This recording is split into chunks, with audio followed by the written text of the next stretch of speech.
Model ত্রিপুরাতে দিয়েছেন। Internet, যে ইন্টারনেট সারা ভারতবর্ষের মধ্যে এখন থার্ড স্ট্রংগেস্ট আমাদের ইন্টারনেট, সেটাকে ব্যবহার করে আমাদের যুব সমাজরা খুবই ওরা কাজ করতে পারছেন, আমরাও কাজ করতে পারছি। আমাদের এখানে রেলওয়ে কোনোদিন ভাবতে পারিনি।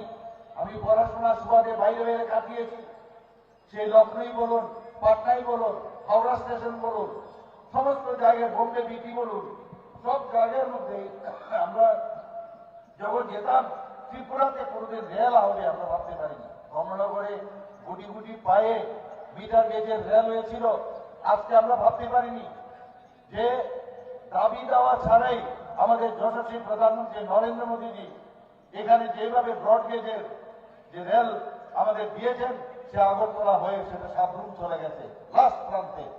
সেই জায়গায় এখন 11টার মতো আমাদের এক্সপ্রেস ট্রেন ভারতবর্ষের বিভিন্ন জায়গায় যাচ্ছে। এখন আমরা কোনোদিন ভাবতে পারিনি যে আগরতলা থেকে, ত্রিপুরা থেকে কোনো সময় আমাদের সেই রাজধানী এক্সপ্রেস যাবে, কাঞ্চনজঙ্ঘা যাবে।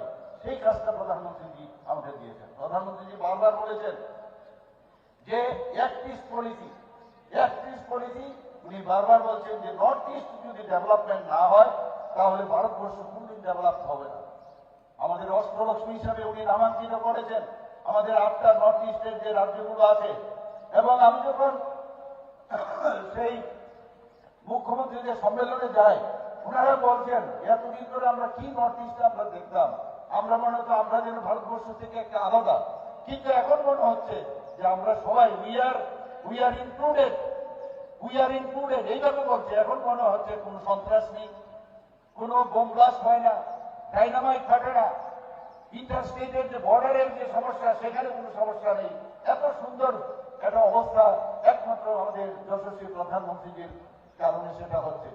আমাদের এর মধ্যে আপনারা দেখেছেন যে আমরা প্রতি ঘরে সুশাসনের অভিযান চালিয়েছিলাম। প্রধানমন্ত্রীর জন্মদিন সেই 17ই সেপ্টেম্বর সেটা শুরু করেছিলাম, এবং 25শে ডিসেম্বর আমাদের আরেক প্রধানমন্ত্রীর ওনার জন্মদিনে সেটাকে সম্পন্ন করেছি, এবং সেটাকেও সুশাসন দিবস হিসাবে আমরা আখ্যায়িত করি।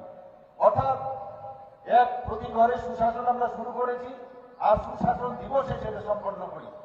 মানুষের কাছে 100% যে আমাদের বেনিফিশিয়ারি স্কিমগুলো আছে সেগুলো যাতে আমরা পৌঁছাতে পারি সেই দিশে আমরা কাজ করেছি। আমাদের এই সরকার, আমার সরকার, সেই ভাবনা চিন্তার জন্য আমি 19শে নভেম্বর একটা ওয়েব পোর্টাল আমরা উদ্বোধন করি। সেই ওয়েব পোর্টালের মধ্যে কি, যখন কারো কোনো সমস্যা গ্রামে গঞ্জে যেখানেই থাকবে কোনো প্রবলেম, সেটাকে ফটো তুলে আপলোড করে সেটাকে 4 দিনের মধ্যে সে সমাধান করতে হবে। ডিসিতে যদি আধিকারিকরা কোনো কাজ না করেন, আমাদের যারা জনপ্রতিনিধিরা যদি সেই কাজ সম্পন্ন না করেন 4 দিনের মধ্যে, সেটা যাবে এসডিএম লেভেলে। এসডিএম লেভেলে যদি শেষ না হয় তাহলে এটা ডিস্ট্রিক্ট ম্যাজিস্ট্রেটের লেভেলে যাবে, এবং কালার কোড করা আছে কখন এটা কমপ্লিট হয়েছে কিনা। যদি সেটা না হয় চিফ সেক্রেটারি এবং চিফ মিনিস্টারের লেভেলে হবে। তা আমরা চাই মানুষের জন্য, মানুষ যেন আমাদের মানুষের, আমরা জনপ্রতিনিধি হয়েছি ঠিকই, কিন্তু মানুষ থেকে আলাদা আমরা হতে চাই না। সেই কারণে এই যে এটা একটা ব্রিজের মতো কাজ করবে। বন্ধুগণ, আপনারা দেখেছেন সরকারি কর্মচারীদের কিভাবে চাঁদা ওঠাতো, সেই চাঁদার কালচার আমরা বন্ধ করে দিয়েছি। শুধু তাই না, আপনারা দেখেছেন যে আমার আগে আমার যে পূর্বসূরি মুখ্যমন্ত্রী ছিলেন বিপ্লব কুমার দেব, ওনার সময়ে এই সরকার প্রতিষ্ঠিত ভারতীয় জনতা পার্টি 2018-তে যখন প্রতিষ্ঠিত হয় 3% দিয়ে দেওয়া হয়েছিল, তারপরে 5% দেওয়া হয়েছে। এই দিয়ে নিয়ে কত রকমের কথা, কত রকমের আমরা সেই দাবি দেওয়ার কথা শুনেছি, কিন্তু দাবি আন্দোলন করার আগে এইবার 12% আমরা মোট 20% দিয়ে আমরা দিয়েছি সরকারি কর্মচারীদের। ওনারা ভাবতেও পারেননি, ভেবেছিল 2%, 3% বা 5% দেব। এখানে আমাদের যে ক্যান্ডিডেট এখান থেকে দাঁড় করিয়েছে আমাদের সবার প্রিয় যাদবলাল নাথবাবু, উনি বলছেন যে আমি নিশ্চিত যে উনি এখান থেকে নির্বাচিত হবেই হবে। কিন্তু উনি বলেছেন আমার কাছে গিয়ে, আমার কাছে জোর করে বলবেন যে এটা দিতে হবে, না হলে যাবো না। আমি বলছি প্রধানমন্ত্রীজির এখানে যাওয়ার আগে সব পেয়ে যায়, আমিও উনি যাওয়ার আগে আপনাদের জন্য সব করে দেবো, এটুকু আমি বলে দিতে পারি।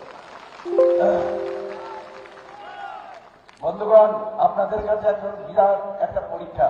এতদিন এই কেন্দ্রে বহুদিন ধরে সিপিএম এর সেই আমাদের এমএলএ আপনারা বানিয়েছেন। এবার আপনাদের কাছে সুযোগ রয়েছে।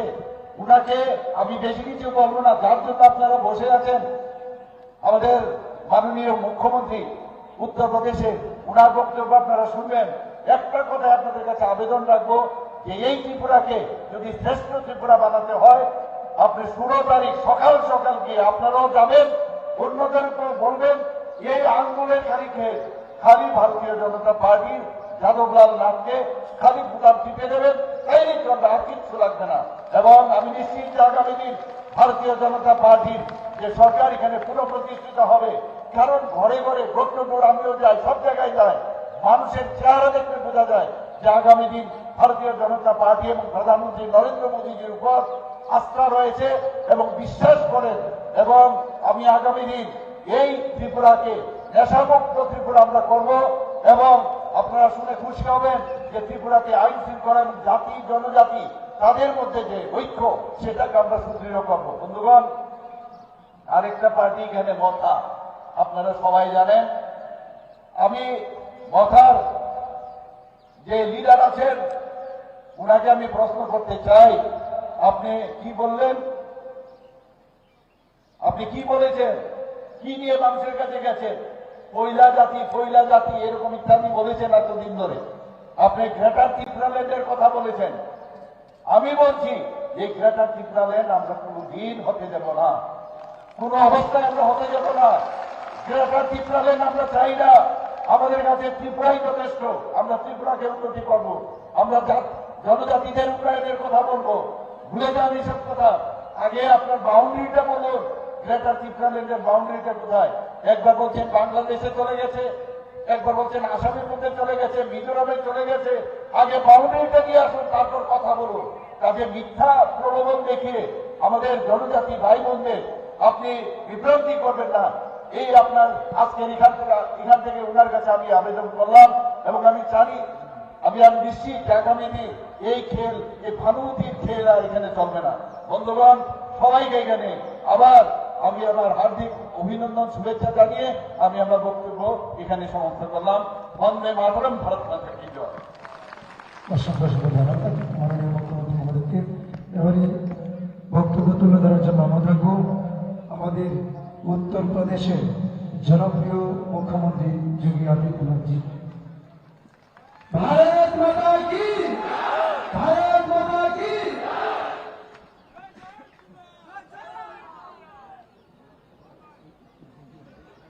সবাইকে নমস্কার। সবাই ভালো আছেন?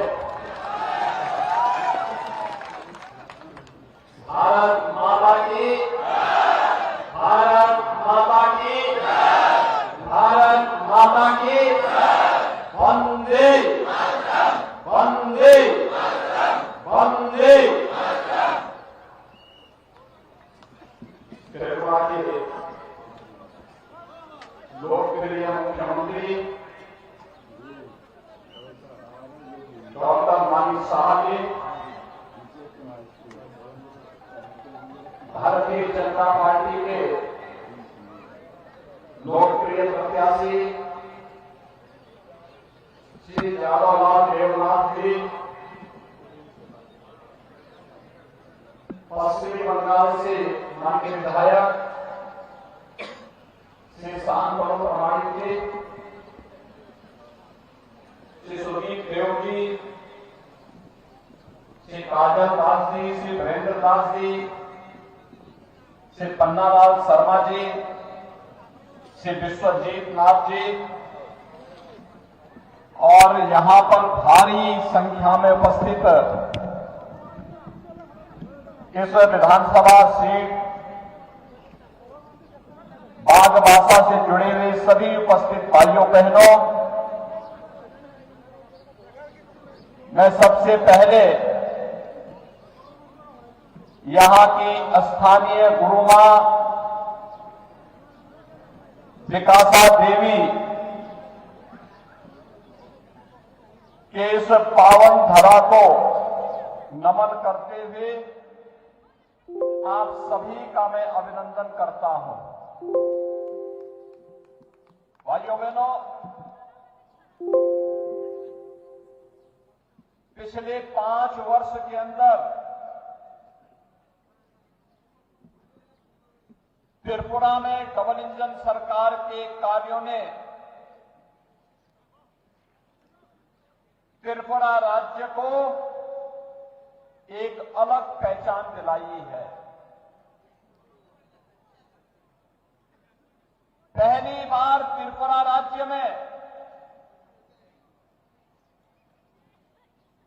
डबल इंजन सरकार के कार्यों को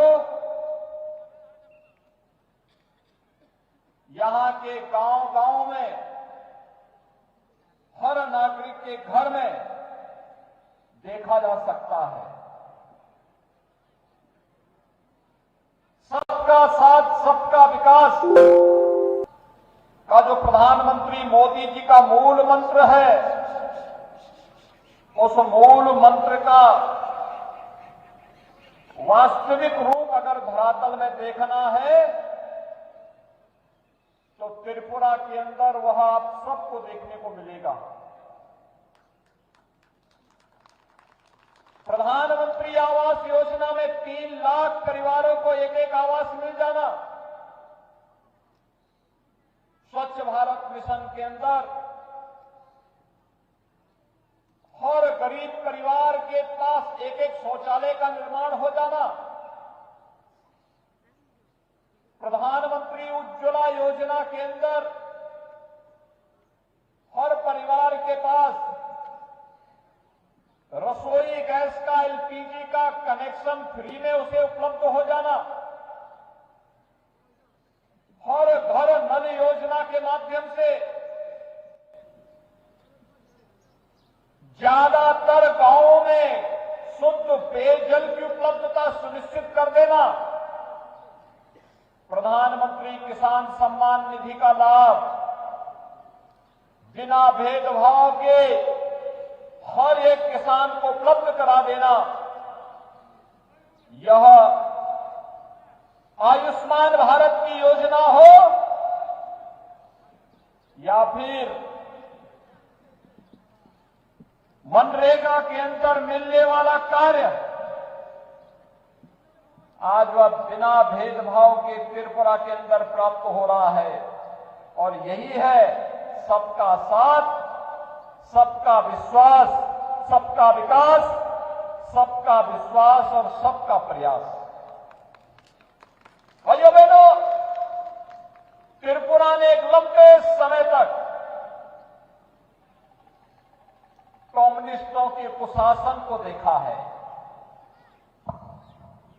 उनकी अराजकता को देखा है, उनकी गुंडागिर्दी को झेला है,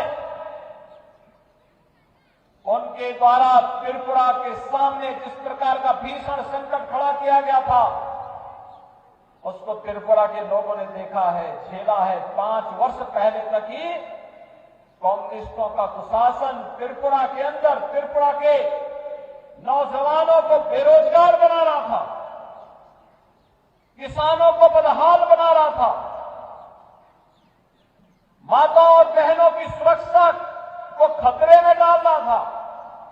योजनाओं का लाभ किसी को नहीं मिल पाता था और सुरक्षा का वातावरण था। लेकिन पहली बार भारतीय जनता पार्टी की डबल इंजन की सरकार का लाभ जब त्रिपुरा को मिला, बिना भेदभाव के शासन की योजनाएं मिलनी प्रारंभ हुई। भाइयों बहनों, एक तरफ कम्युनिस्टों का कुशासन और इस चुनाव में तो कम्युनिस्ट और कांग्रेस दोनों मिलकर के चुनाव लड़ रहे हैं, यानी कुशासन को कई गुना मल्टीप्लाई करने के लिए दोनों मिलकर के फिर से अराजकता पैदा करना चाहते हैं। कांग्रेस, जिसका अपना एक देश की आजादी के बाद देश को ठगने का इतिहास रहा है, जिसने विकास नहीं बल्कि देश के अंदर सुरक्षा का भीषण संकट खड़ा किया, वह आज कांग्रेस आप सबके सामने कम्युनिस्टों के साथ मिलकर के एक बार फिर से आपकी सुरक्षा में सेंध लगाने के लिए आई है। विकास की जिन योजनाओं का लाभ आपको मिल रहा है, इन योजनाओं से आपको वंचित करने के लिए आ रही है। और इसीलिए आज मैं आपसे कहने के लिए आया हूं कि भाइयों बहनों, हमें सतर्क होना होगा। हमारी सतर्कता का आधार यह होना होगा, कांग्रेस ने देश के अंदर 55 वर्षों तक शासन किया, लेकिन शासन की योजना का लाभ गांव, गरीब, किसान, नौजवान, महिलाएं, समाज के किसी भी तबके तक नहीं पहुंचने दिया।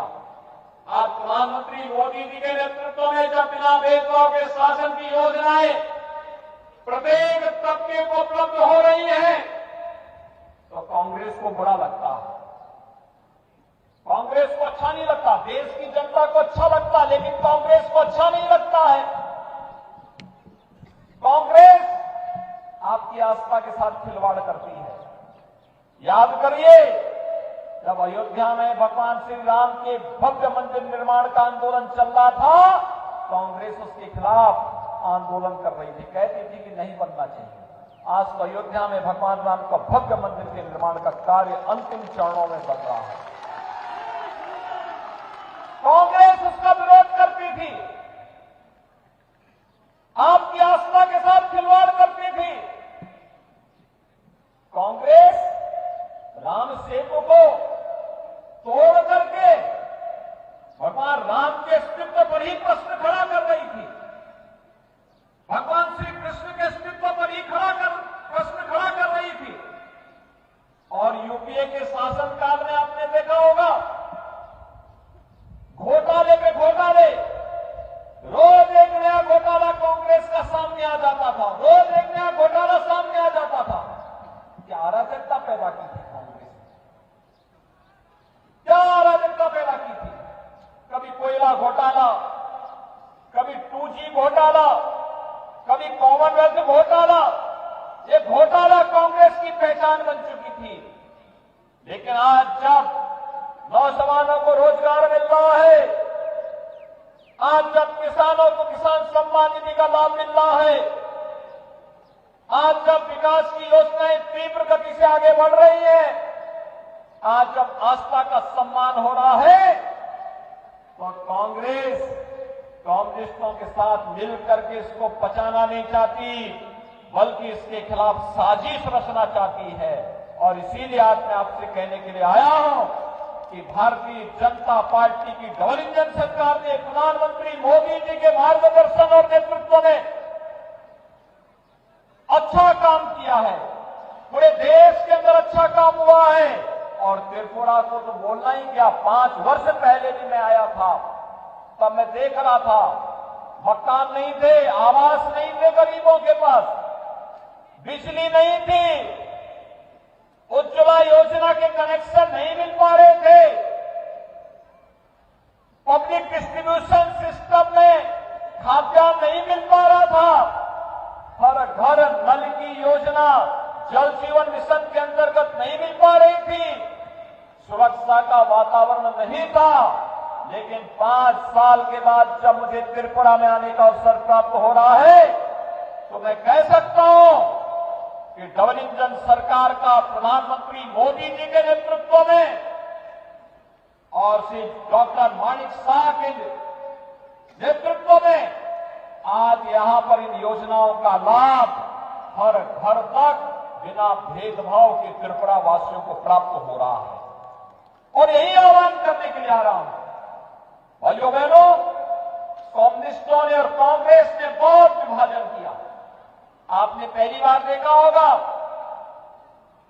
एक जनजाति समुदाय से जुड़ी हुई बहन देश की राष्ट्रपति बनती है, देश की राष्ट्रपति बनती है। केंद्र सरकार में आपने देखा होगा, पूरी कैबिनेट में सबसे अधिक मंत्री ओबीसी समुदाय से जुड़े हुए हैं, उन्हें नेतृत्व दिया गया है, जिसके माध्यम से समाज का प्रतिनिधित्व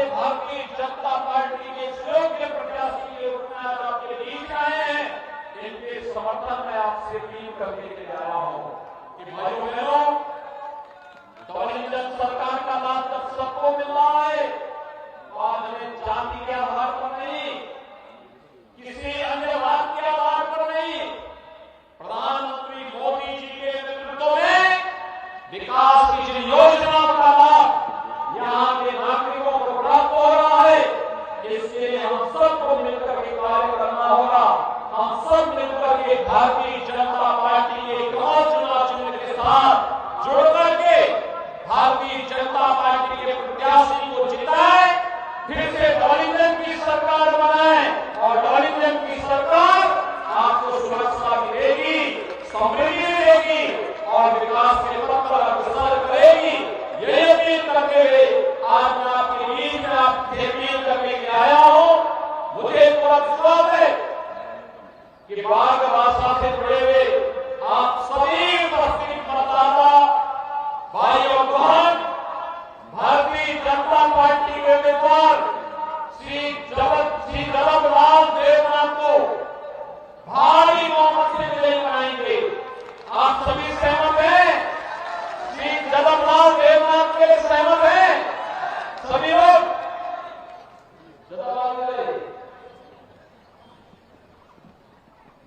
आप सहमत हैं? चुनाव जिता करके भेजेंगे। हर मतदाता 10-10 मतदाताओं को मतदान करने के लिए प्रेरित करेगा। अभी से संकल्प लेकर के मेरे साथ बोलेंगे, भारत